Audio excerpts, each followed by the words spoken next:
Hi, it's Hope and welcome to the video. This is going to be my November wrap-up and stats. I'm going to apologize for not uploading this earlier in the month. I know we're already almost halfway through December, but I didn't have the time or the energy to film this, but now I do, so at least you're getting it now. But I will just briefly be going through all the books I read in November and my stats. When I say briefly, I mean I will be barely describing these because honestly, I'm just not in the mood to describe books, so I will just briefly describe them. Some might be described more than others, but yeah. But first we'll go into the stats. So I will pull up a thing here, and if I look down here, it's because I have the stats and all the books I read and everything about them here. So if I look down here, that's why. So in November, I read 18 books across 5,516 pages, and my average star rating was a 4. Technically, I think it was like a 3.97, but we'll round that up to 4. I listened to 2 audiobooks, I read 12 ebooks, and 4 physical books. And of those books, for the genres, 1 was erotic, 4 were fantasy, 1 was a graphic novel, 12 were romance, and then for age ranges, 4 were adult, 2 were middle grade, 6 were new adult, and 6 were YA. So the first book I read was The Bully's Dare by Adora Crooks.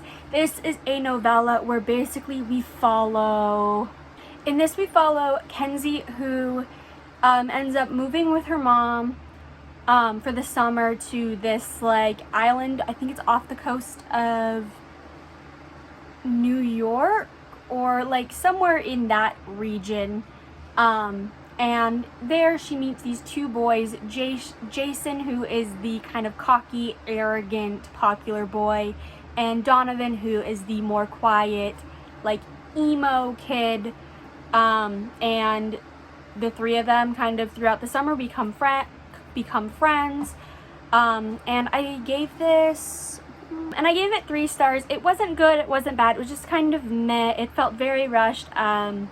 While the characters were good, I felt that just kind of some of the dynamics were a little bit meh. And one thing that was interesting is this takes place in like the early 2000s. I can't remember the exact year, so it was definitely interesting to see references from kind of that time period.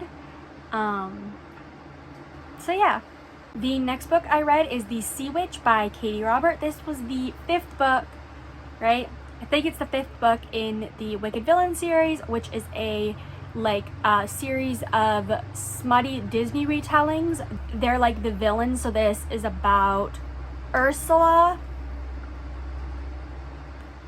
and then I can't remember the other 2's names, but they're meant to be Ursula, Ariel, and Eric, but the other 2 names are switched and I cannot remember them for the life of me. But I give this 3.5 stars. It definitely was smutty. It had a dynamic I really liked. I at least haven't read that many books that were female, male. So that was definitely an interesting dynamic. So yeah, I don't really have extreme thoughts on it, except I enjoyed it. The next book I read is The Battle of the Labyrinth by Rick Riordan. I read this for the Riordan Along. This is the 4th book in the Percy Jackson series, where basically we follow 12-year-old Percy Jackson, who finds out that he is a demigod, which is the child of a god and a human, and he ends up having to go to Camp Half-Blood, which is kind of a camp for demigods, and you kind of see him over the next few years doing various quests, battling monsters, making friends, and yeah, this is the 4th book where we are going to a labyrinth. The next book I read is Charm by Tracy Wolff. This is the 5th book in the Crave series, where essentially we follow Grace, who she ends up having to attend this school in rural Alaska that is run by her uncle after her parents pass away, and little does Grace know that this school is for paranormal creatures. And I love this book. I gave it 5 stars. This actually takes place in between book 1 and book 2, so between Crave and Crush in the timeline of events, and you see two characters stuck together for 4 months, or is it 4 months?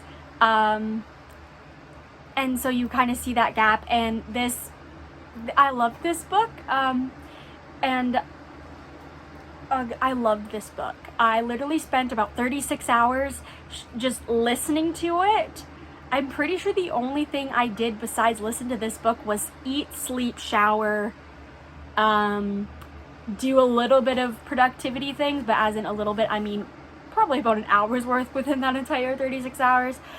Yeah, I just binged it, and I'm so excited to reread it for the Crave Along, which you will hear more about in my next video, I think. If it's not my next video, it will definitely be the video after the next. So yeah, little hint there. The next book I read was The Doctor's Truth by Adora Crooks. This is the sequel to The Bully's Dare, which takes place, I think it's 12 years after the ending of The Bully's Dare, and Kenzie is going back to, like, the island, I cannot remember what the island is called, to, like, get medical treatment for her son because there is a really good hospital on this island. When I say island, it's like a fairly popular, like, populous island. And you kind of see Kenzie reunite with Jason and Donovan, and then you also kind of see, like, the three of them reunite, but then also, like, Kenzie and her relationship with her son. And it's honestly cute. I normally don't like books that have, like, parents, like a parent-kid relationship, but in this one, it definitely was kind of sweet. So maybe my thoughts might slowly change as I read more of that kind of book, but who knows? The next book I read, well, technically I didn't read it, I more or less looked at it, and that's the Heartstopper Yearbook by Alice Oseman. This is kind of more of just a random hodgepodge of,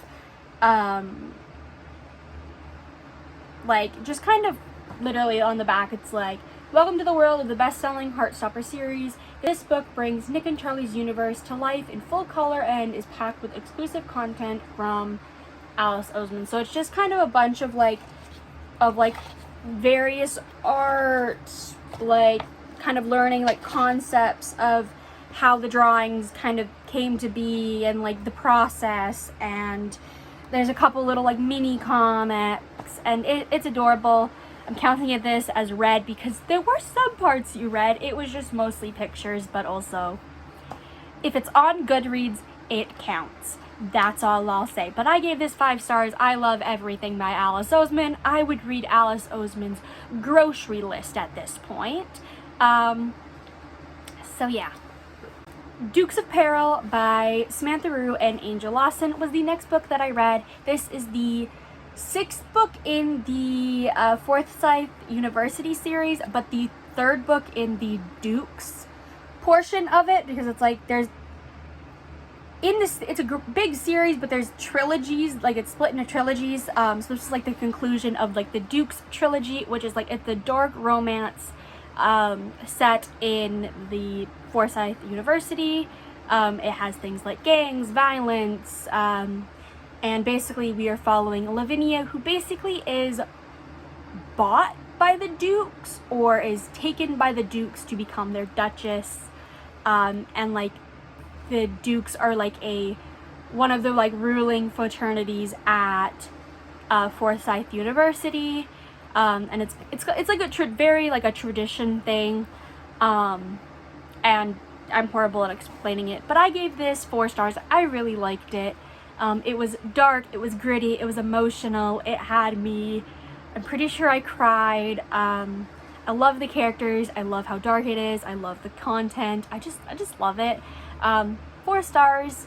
I loved it, but it's only 4 stars because there were some things that kind of threw me off, but still, I did heavily enjoy it. And I think I read it in, like, a day because I was just so addicted to reading it. And then I read The Demigod Files by Rick Riordan. This is a, like, bonus content thing for the Percy Jackson series. I read this for the Riordan Along, which I'll leave the information about the Riordan Along below. January would be the perfect time to join because we are starting a new series.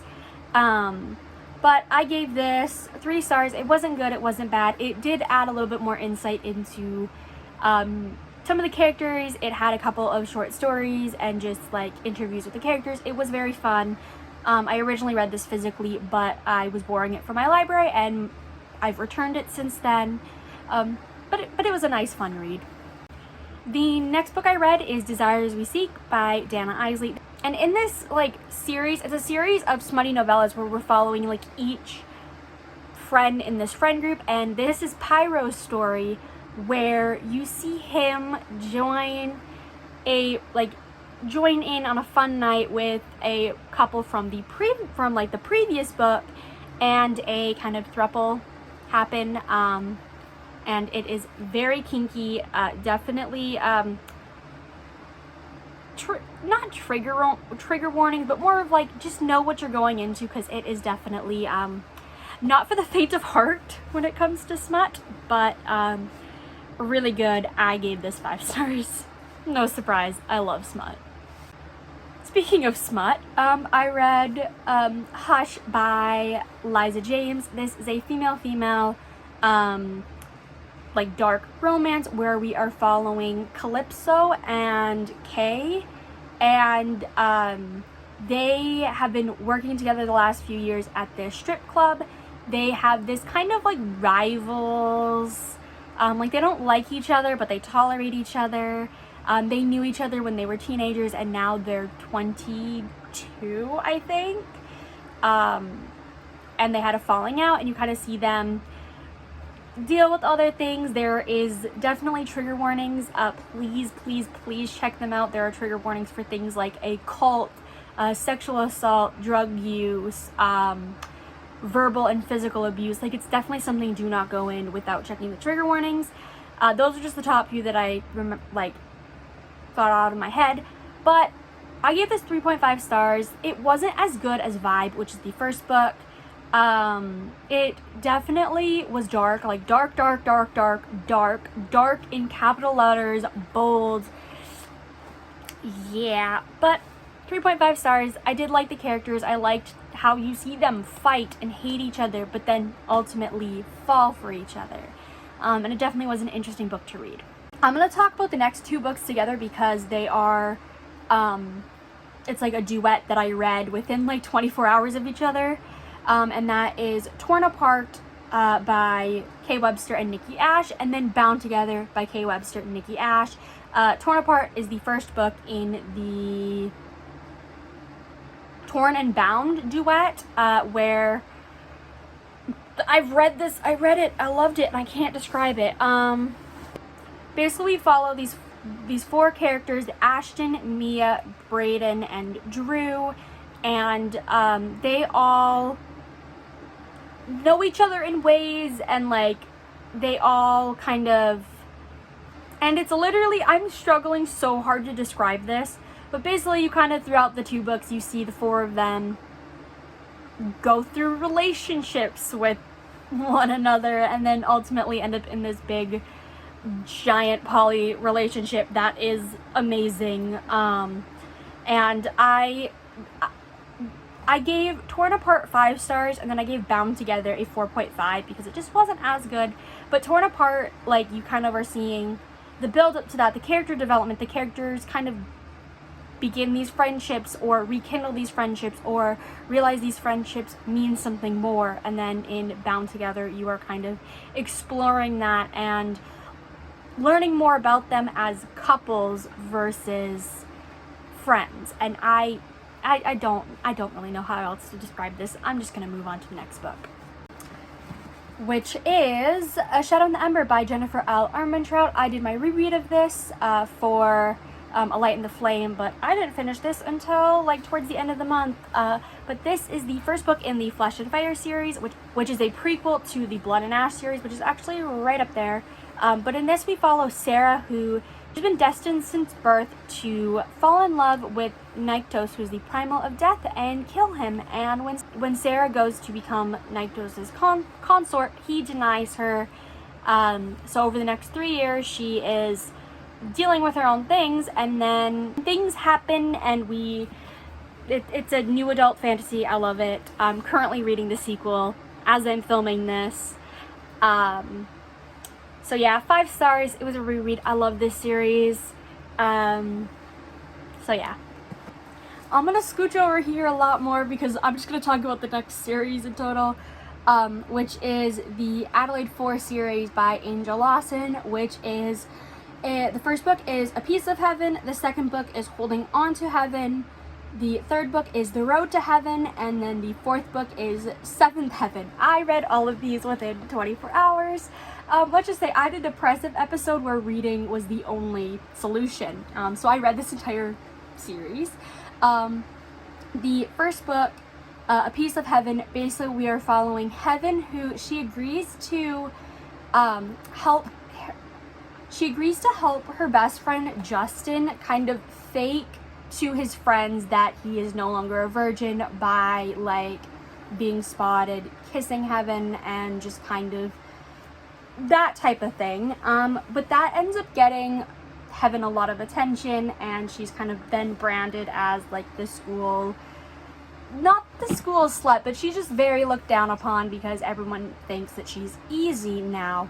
So then you have the Adelaide 4, who are these 4 guys that basically like rule the school. They are like the popular people that nobody fucks with, and they end up kind of taking her under like their wing, and it's a dynamic of you kind of see each individual relationship, like her with each guy, and her slowly fall for all of them in their own ways.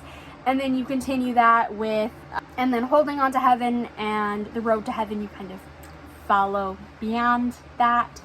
And I really enjoyed it. I gave A Piece of Heaven 3.5 stars, Holding On to Heaven 3.5 stars, The Road to Heaven 3.5 stars, and then Seventh Heaven 3 stars. The final book just, in my opinion, didn't feel necessary, but I read it anyways. I remember picking this up as like I was going through like a list of like screenshots that I had, and I was like reading it and like reading the description. I was like, this sounds really good. Wait, it's a YA, why choose? I've never read one of these, so I was obviously interested. And so I don't really have extreme thoughts on the Adelaide 4 series. I do think that it was definitely a fun, quick read. Definitely a good place to start if you're just entering the why choose genre, because it's not dark, it's very cutesy, it's just cute. Definitely the definitely the writing style is a bit simplistic, and there is some grammar errors, but I personally can look over that. And also the story was really unrealistic, but who is reading books to have a realistic story? That's all I'll say. And the final book I read in November was The Hating Game by Sally Thorne, which is a like office romance where we are following Lucy and Josh, and they work for this publishing company that it used to be 2 publishing companies. Then about a year prior, they came together, and Lucy and Josh are basically working under the CEOs. And they kind of like fight head to head in their work. And there is this position that is offered that is like 1 level up from their current position, and they both are like contenders for this job. But they make an agreement that if one of them wins, the other will quit, because they cannot stand the idea of one person of like the other being their boss, basically, of like they can't stand the other being above them. So they make that agreement, and you slowly see them form a romance. I give this 4 stars. I really enjoyed it. I listened to the audiobook, and so it was fun to listen to. I will say I did find Lucy a bit annoying at points, and Josh a bit like stubborn. They both were stubborn, but I did like seeing them fall for each other, and it was it was a fun book. It's one that I wasn't sure if I was going to read for the longest time, but I ended up picking it up and thoroughly enjoying it, which I'm grateful for. So that was my November wrap up. I hope you enjoyed it. Let me know what is one book that you read in November, or what's one book you want to read in December. But thank you so much for watching. I hope you enjoyed. Don't forget to like and subscribe, and I will see you in my next video. Bye!